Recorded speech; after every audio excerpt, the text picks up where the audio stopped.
Hey everybody, Greg Bishop here at Business for Photography, and in this video I'm going to talk to you about how as a photographer you can deal with crazy client requests.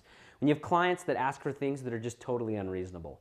And most of the time what they're asking for is frustrating to you that they would even ask for that, and then dealing with them is challenging. So I'll give you an example. A photographer that I was working with recently just had a client a year and a half after they had received everything from their session. A year and a half later came back to the photographer and asked them to provide all the raw images and do 17 additional edits that were pretty challenging edits. Take about 2 hours to do those edits. And 17 different images. And the photographer's asking me, how do I deal with that? So let me give you 2 things that you should do. Every time you get a crazy request like that, there's 2 things you should do. The first one is talk about what it's worth to you. And you want to go and make sure that you think through the request. So for instance, in this example, the photographer got asked to do about 2 hours of work plus go get all the raw images, which if she has those available, that's going to be maybe another 45 minutes of work or something kind of like that. So think through, well, what's it worth for me to do that? If they paid you $2 million, would you do it? Probably. If they aren't going to pay you anything like the client was expecting, then it's probably not worth it to you. So figure out what it's worth it to you. And for this photographer, they were thinking, I'd probably go through that process and I'd be happy to do that for about $300.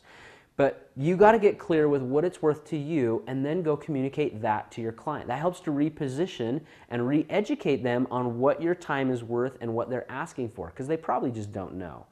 And so this photographer went back to the client and said, I'd be happy to do the edits and get you the raw images. And in her case, she only keeps the raw images for a year, so she didn't have those. That wasn't even an option anymore. But she'd be happy to go through and do the re-edits for $200, for instance.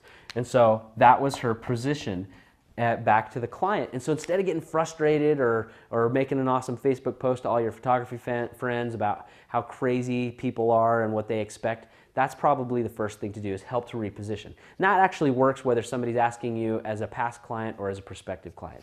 The second thing that you're going to want to do, though, is go look at your processes. You want to go through and say, how could she have come to this point that she had this expectation that I missed? Now, in this case, the client actually knew right at the time she was delivering them she was going to want the raw images and that she was also going to ask for these additional edits. But it took her a year and a half to ask for them.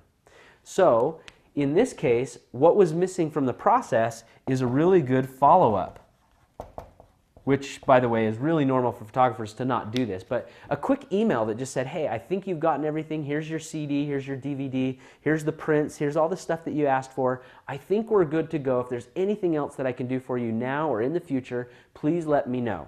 Okay? That would have been a potential place in the process that would have been helpful. This photographer wasn't doing that. Another place is either in the terms or in some kind of a contract, either in the buying or in the planning parts of the process of getting set up to do this photography session, where she could point to and say, that's just what you're asking for is outside the terms and outside the contract. Now, you're still going to get crazy requests. I guarantee it. That's just going to happen. But if you've done these pieces and you've made sure that your process is now in place to ensure that no other people are doing that or having those same kinds of crazy expectations, it's going to help you tremendously. And this is how you deal with it when they come up, and they're going to come up. I guarantee it. It'll just keep happening. Now, hopefully this video has been useful to you. You can see what to do when you have crazy client requests. First, stop and think through what's it worth to you to actually satisfy or fulfill this client's request. And if it's possible, give them the choice. Let them go through the process and see how, and that'll educate them and help reposition the value that you provide to them and what they're asking for. The second thing is go through and look through your processes.